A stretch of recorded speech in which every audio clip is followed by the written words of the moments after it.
अस्सलाम guys, welcome to my YouTube channel. ये JET की प्लेलिस्ट हमारी कंटिन्यू है, जिसके अंदर हम गैस्ट्रिक सिक्रेशन के फेजेस पढ़ रहे थे। हम 2 फेजेस पढ़ चुके हैं, सिफेलिक और गैस्ट्रिक फेज़। वो आप पिछली वीडियो की प्लेलिस्ट में जाकर देख सकते हैं, जेईटी फिजियोलॉजी की प्लेलिस्ट में जाकर देख सकते हैं। इसके अंदर हम पढ़ेंगे इंटेस्टाइनल फेज़ को बेसिकली, और इंटेस्टाइनल फेज़ के अंदर हम जो है कुछ सेल्स और उनकी सिक्रेशंस को डिस्कस करेंगे, जिससे हमारे पास जी सेल्स हैं, एंडोक्राइन सेल्स हैं, एंटेरिक एंडोक्राइन सेल्स हैं, एस सेल्स हैं। इसके अलावा आई सेल्स होंगे, कुछ एंटेरो एंडोक्राइन सेल्स होंगे, इसके अलावा के सेल्स होंगे। बेसिकली हम एक एक करके इन सेल्स को और इनके फंक्शंस को देखेंगे। साथ साथ मैं आपको बताती चलूँ, मैंने चीज़ों को कॉम्प्लिकेट करने की बजाय उन्हें बहुत इजी करने की कोशिश की है। आप इसी तरीके से समझिएगा ताकि आपको बहुत अच्छे से चीज़ें समझ में आए। जिससे हमारे पास हमने पढ़ा था कि फूड जो है वो अब हमारा स्टमक से इंटर होने के बाद अब वो हमारे पास किस में आएगा, स्मॉल इंटेस्टाइन के अंदर। स्मॉल इंटेस्टाइन के अंदर आने से पहले सबसे पहले वो ड्यूडेनियम के अंदर आएगा ना, और ड्यूडेनियम के अंदर जब हमारे पास इस तरीके से हमारे पास पाइलोरस रीजन, जो मैंने बताया था स्टमक के अंदर एक पाइलोरस रीजन होता है। इस तरीके से हमारा ये स्टमक है। मेरी कुछ ड्राइंग अच्छी नहीं है, बट इस तरीके से हमारा स्टमक है। तो ये स्टमक का पाइलोरस रीजन है, यहाँ से मेरे पास ड्यूडेनियम स्टार्ट है। तो इस पाइलोरस रीजन के अंदर कॉन्ट्रैक्शन होती है। कॉन्ट्रैक्शन इस तरीके से होती है कि कुछ फूड, यानी कि तकरीबन अराउंड 3 ml जो फूड है वो, या फूड कह लो या काइम कह लो, क्योंकि वो मिक्स हो गया HCl की सिक्रेशन के साथ, तो वो अब काइम बन गया है ना। वो काइम जो है वो कुछ ड्यूडेनियम के अंदर आ जाता है, तकरीबन अराउंड 3 ml, और बकाया जितना भी काइम बचता है वो हमारे पास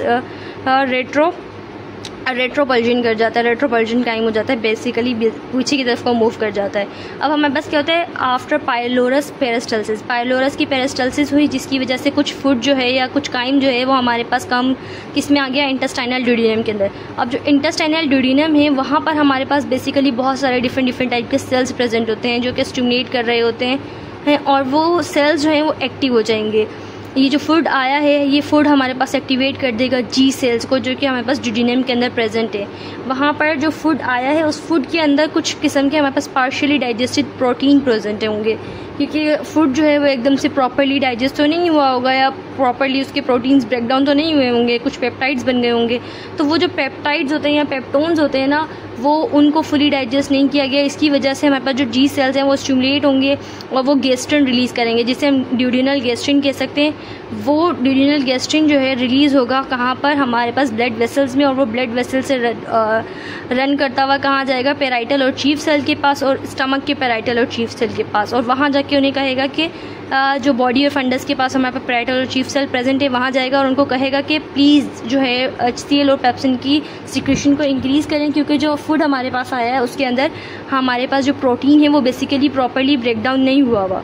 तो इस तरीके से आकर वो HCl और पेप्सिन की जो है प्रोडक्शन को इंक्रीज़ करवाएगा, ताकि जो रेट्रोपल्जन टाइम प्रेजेंट है ना, उसकी अच्छे तरीके से डाइजेशन हो सके। अब जो दूसरे टाइप के हमारे पास सेल्स होते हैं वो एंडोक्राइन सेल्स होते हैं। अब एंडोक्राइन सेल जो है ये भी बेसिकली हमारे पास पेप्टोन से स्टिमुलेट होंगे। जो पेप्टोन यानी कि जो पार्शियली डाइजेस्टेड हमारे पास प्रोटीन्स आए हैं काइम के थ्रू, किसमें, ड्यूडेनम के अंदर, वो इसको स्टिमुलेट करेंगे और यहाँ से क्या कराएंगे, ये रिलीज़ करवाएंगे एंटीरोऑक्सीटिन्स। एंटीरोऑक्सीटिन्स जो हैं वो रिलीज़ होंगे और ये भी जाकर पेराइटल सेल्स के ऊपर एक्ट करेंगे और रिलीज़ करवा देंगे HCl की प्रोडक्शन। इनडायरेक्टली हेल्प, ये बेसिकली क्या कर रहे होते हैं कि हमारे पास इस तरीके से हेल्प कर रहे होते हैं कि ये पेराइटल सेल्स के पास जाके उस वहाँ से प्रोटोन की प्रोडक्शन को इंक्रीज़ करवाते हैं, और जब प्रोटोन की प्रोडक्शन इंक्रीज़ हो जाती है तो हमारे पास क्या होता है, pH डिक्रीज़ होना स्टार्ट हो जाती है। pH डिक्रीज़ होगी यानी कि 1.2 से 3.5 की तरफ जाएगी, और ये हमारे पास बेसिकली वो pH होती है जिसके ऊपर हमारे पास पेप्सिनोजन कन्वर्ट होना स्टार्ट कर देता है पेप्सिन में, और पेप्सिन का बेसिकली काम होता है कि वो हमारे पास प्रोटीन को ब्रेक डाउन करवा रहा होता है।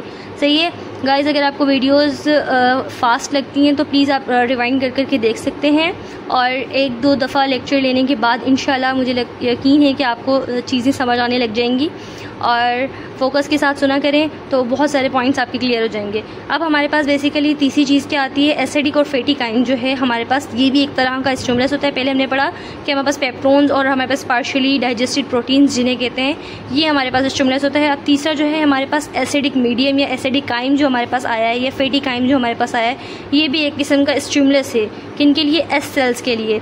एस सेल्स जो हमारे पास ड्यूडेनम में प्रेजेंट होते हैं, ये क्या करवा रहे होते हैं? ये सिक्रीटिन जो है वो रिलीज़ करते हैं। और सिक्रीटिन का क्या काम होता है? ये एंट्रम के जी सेल्स के पास जाती है और वहाँ जाके उसको इनहेबिट करना स्टार्ट कर देती है ताकि गैस्ट्रिन रिलीज़ ना हो। और गैस्ट्रिन का क्या काम था? बेसिकली हमने पढ़ा था स्टमक के अंदर जो गैस्ट्रिन होता है वो जाके क्या कर रहा होता है? वो HCl की प्रोडक्शन को और पेप्सिनोजिन की प्रोडक्शन को करवा रहा होता है, इंक्रीज़ करवा रहा होता है। यहाँ पर ये जो हमारे पास एस सेल्स हैं, ये हमारे पास गैस्ट्रिन को इनहेबिट कर देते हैं। ये हम पिछली वीडियो में भी पढ़ चुके हैं, आप वहाँ पे भी देख सकते हैं। ये इनहेबिट कर देते हैं ताकि HCl की प्रोडक्शन ज़्यादा ना हो और किसकी प्रोडक्शन ज़्यादा ना हो? पेप्सिनोजिन की प्रोडक्शन ज़्यादा ना हो, ताकि जो एसिडिक काइम है जो इंटर हुआ है किसके अंदर? ड्यूडेनम के अंदर, तो वो ड्यूडेनम की म्यूकोजा को जो है वो नुकसान ना पहुंचा सके ना। तो वो बेसिकली इस तरीके से जो है ये काम कर रहे होते हैं एस सेल्स। और इसके अलावा एस सेल्स जो हैं ये हमारे पास लीवर के अंदर जाते हैं, लीवर के सेल्स के पास जाते हैं, क्योंकि एस सेल सिक्रीटिन रिलीज़ करता है। और ये सिक्रीटिन जो है ये बेसिकली ब्लड से होता हुआ लीवर के पास जाता है और लीवर के सेल्स को, हेपेटोसाइट्स को स्टिमुलेट करता है। उनको कहता है कि वो सिंथेसिस बाइल की जो है वो उसको इंक्रीज़ कर दें, कि हमारे पास बहुत ज़्यादा फैटी काइम आ चुका है, अब बाइल को इंक्रीज़ करा जाए, बाइल के सिंथेसिस को, ताकि बाइल ज़्यादा से ज़्यादा आए और इमल्सीफाई करे हमारे पास फैटी फूड को। इस तरीके से ये मैकेनिज़्म होता है।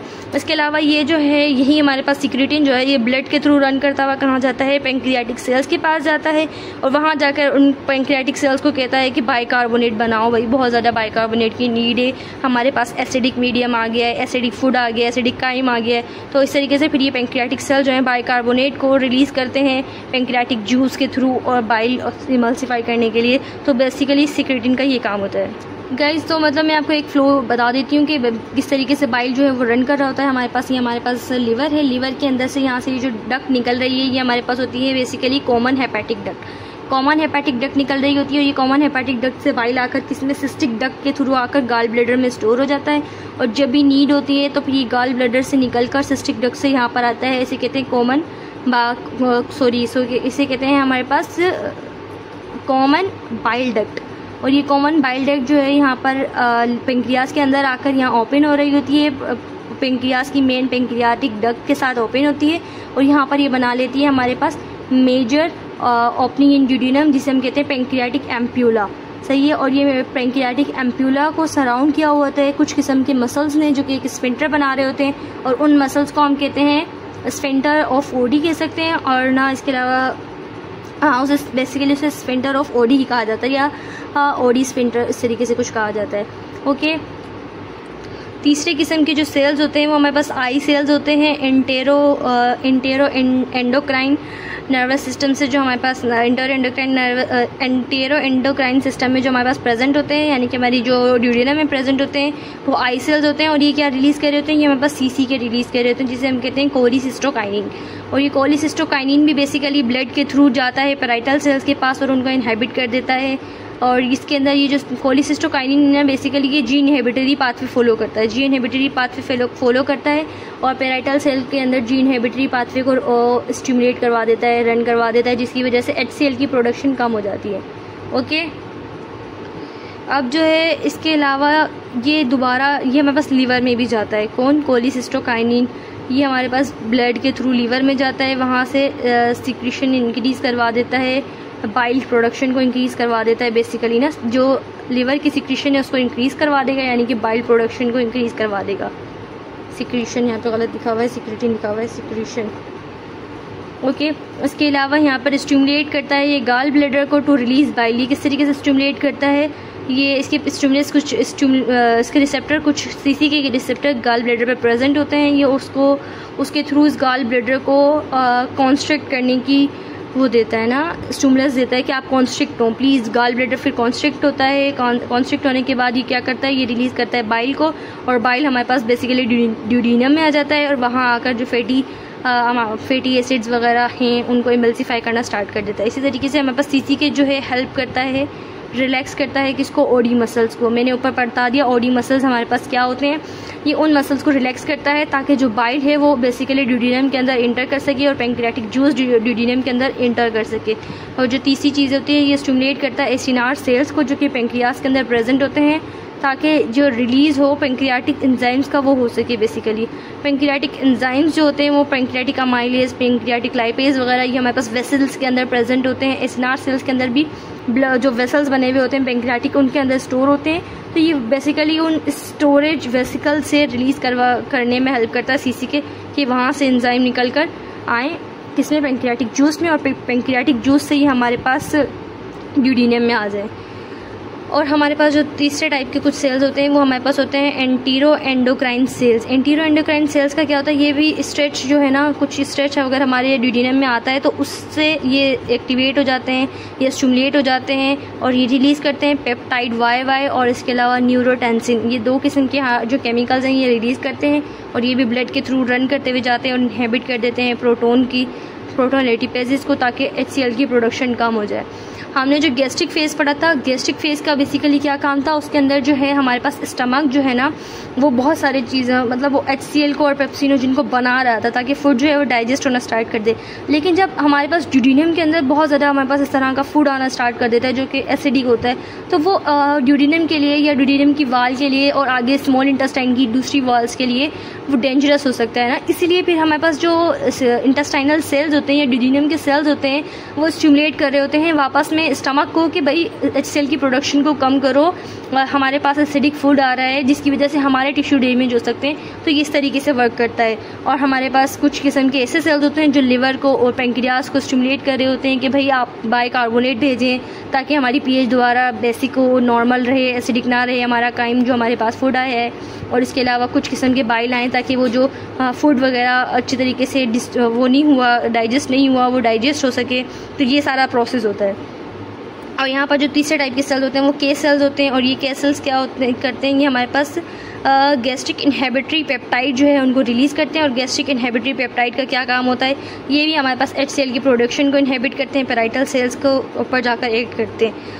इतना ज़्यादा डीप में जाने की ज़रूरत नहीं है कि बहुत ज़्यादा डीप में सारी चीज़ों को पढ़ा जाए, बस इतना बेसिकली याद होना चाहिए कि कौन सा सेल क्या कर रहा है ना, किस सेल का क्या फंक्शन है। सेक्रेटिन का बेसिकली याद होना चाहिए, CCK का याद होना चाहिए।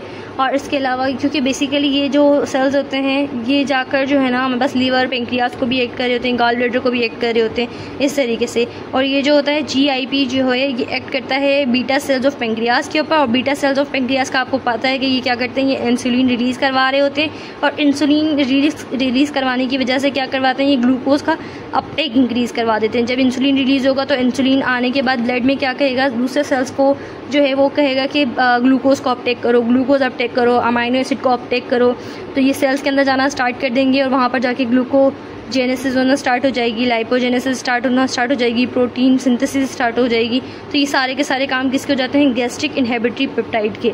Thank you so much guys. अगर वीडियो अच्छी लगी हो तो प्लीज़ लाइक कमेंट सब्सक्राइब करें, आगे अपने फ्रेंड्स को शेयर करें। अगर आपको कुछ नहीं समझ में आता तो आप कमेंट सेक्शन में पूछ सकते हैं। इसके अलावा जो है आप लोग कुछ भी सवाल हो वो आप कमेंट सेक्शन में पूछ सकते हैं। इसके अलावा अगर कुछ टॉपिक्स आपको और चाहिए हों जिन पे वीडियोस आपको, तो आप बता सकते हैं। Thank you so much guys.